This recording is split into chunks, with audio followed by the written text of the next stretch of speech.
Welcome to Panjalu Pramesti, tempat kita berbagi cerita perjalanan, rasa, dan momen kecil yang berarti. Let's go! Hari ini kami mau melipir sedikit pergi dari Jakarta, tapi nggak jauh-jauh banget kok. Kira-kira kemana ya? Ada yang bisa tebak? Perjalanan pagi ini kami mulai dari stasiun Tebet. Kira-kira udah ada yang bisa nebak belum ya kami mau kemana?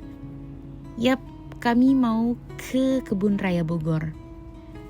Kami memutuskan untuk naik KRL karena menurut kami KRL adalah moda transportasi yang paling nyaman dan murah kalau mau main ke Bogor.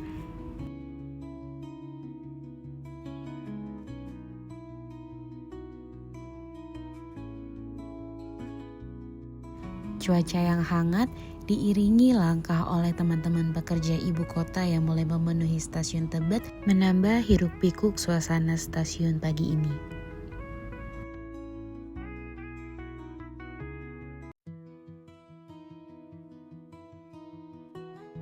Setelah beberapa waktu menunggu, akhirnya kereta kami sampai juga. Perjalanan dari stasiun Tebet ke stasiun Bogor kira-kira memakan waktu 1 sampai 1,5 jam ya teman-teman. Akhirnya sudah sampai di stasiun Bogor, semakin excited untuk menuju ke Kebun Raya Bogor. Agar perjalanan kami lebih berkesan, kali ini kami memutuskan untuk naik angkot dari depan stasiun Bogor sampai ke Kebun Raya Bogor. Untuk tarifnya dikenakan 7.000 per orang. Untuk perjalanan menggunakan angkot bisa ditempuh dengan waktu 10-15 menit tergantung dengan keadaan di jalan. Untungnya kemarin jalanan tidak terlalu ramai, jadi kami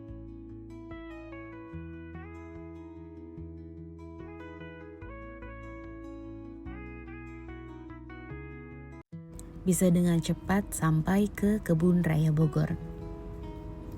Kebun Raya Bogor merupakan salah satu kebun botani tertua dan paling bersejarah di Asia Tenggara. Letaknya tepat di pusat kota Bogor, berdampingan dengan Istana Bogor.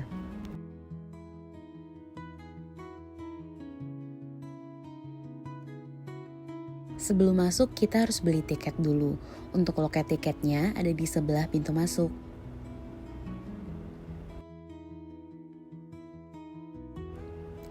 Untuk harga tiketnya berbeda ya untuk Senin sampai Jumat, serta hari Minggu atau libur nasional. Anak di atas 90 cm juga sudah berbayar. Dan untuk pembayaran di sini hanya bisa menggunakan non-tunai.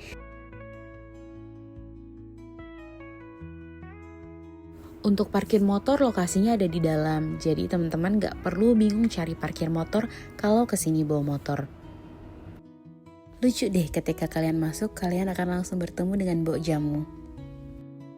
Sebelum melanjutkan perjalanan, kami memutuskan untuk makan siang di salah satu resto yang ada di sini.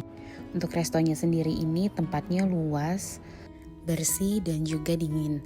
Di sini juga ada akuarium hias yang diisi oleh beberapa ikan dan tanaman hias. Yang pastinya menambah rasa kesegaran ketika kita masuk ke dalam resto ini.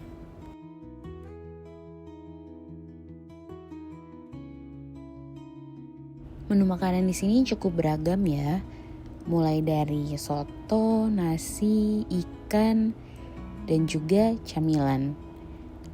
Karena aku pecinta soto, otomatis aku pilih soto. Gimana rasanya? Soto dagingnya? 7,5 per 10. Sayangnya kali ini soto yang aku pesen rasanya agak kurang. Tapi oke lah untuk mengganjal perut sebelum kita mulai explore. Kita udah selesai makan, mau lanjut jalan lagi. Asri banget sih tempatnya, adem, bagus. Tujuan pertama kami adalah Monumen Olivia. Monumen Olivia adalah salah satu spot bersejarah yang cukup tersembunyi di dalam Kebun Raya Bogor. Monumen ini dibangun untuk mengenang Olivia Mariam Raffles, istri dari Thomas Stamford Raffles. Monumen ini dibangun oleh Raffles sebagai bentuk cinta dan penghormatannya kepada mendiang istri yang sudah lebih dulu berpulang pada tahun 1814 pada saat itu karena wabah malaria. Di sini juga sudah tersedia penyewaan sepeda listrik, otopet, dan sebagainya jika teman-teman mau berkeliling Kebun Raya Bogor tanpa berjalan kaki. Selain itu, teman-teman juga bisa menyewa sepeda konvensional ya. Aku dan temanku ingin lebih rileks, jadi kami memutuskan untuk memesan tiket shuttle bus yang dihargai Rp40.000 per orang. Untuk metode bayarnya tetap menggunakan non-tunai ya teman-teman. Setelah membeli tiket, nanti kita akan diberikan wristband sebagai tanda kalau kita sudah menjadi penumpang resmi. Untuk duduknya, kalian bebas bisa pilih duduk di mana aja selagi masih kosong. Perjalanan menggunakan shuttle bus dimulai dari menyusuri pohon palm tinggi yang berjejeran membuat kita serasa sedang berada di Beverly Hills, Amerika. Dilanjut dengan pemandangan bangunan bekas kolonial yang masih berdiri tinggi, kokoh, tanpa tergerus oleh waktu.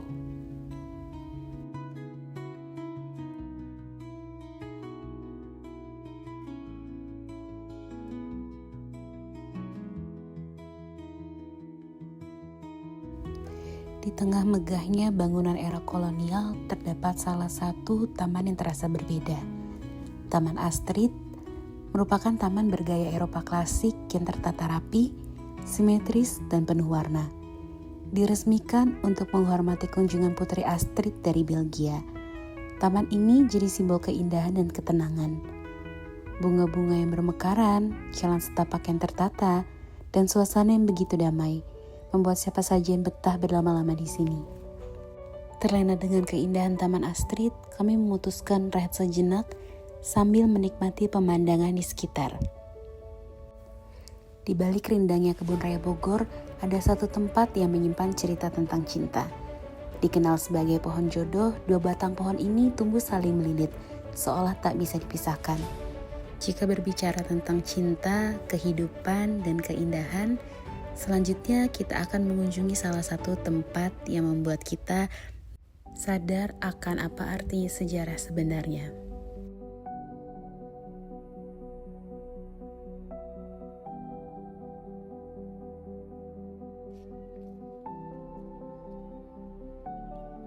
Disinilah makam peninggalan zaman Belanda masih berdiri diam, menjadi saksi bisu perjalanan waktu. Nisan-nisan tua yang mulai lapuk, nama-nama yang perlahan terlupakan, semua menyimpan cerita di masa kolonial.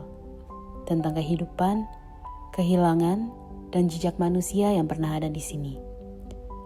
Suasananya tenang, namun terasa berbeda. Seolah membawa kita kembali ke masa lalu.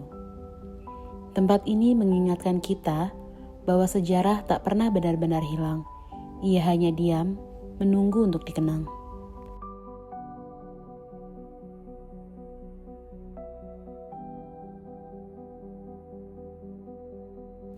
Jika berbicara tentang sejarah, ada sosok penting yang jarang dikenal. Dialah Caspar George Karl Van't, ilmuwan yang mendirikan taman ini sejak tahun 1817. Berkat jasanya, Kebun Raya Bogor menjadi salah satu pusat penelitian tumbuhan terbesar di dunia.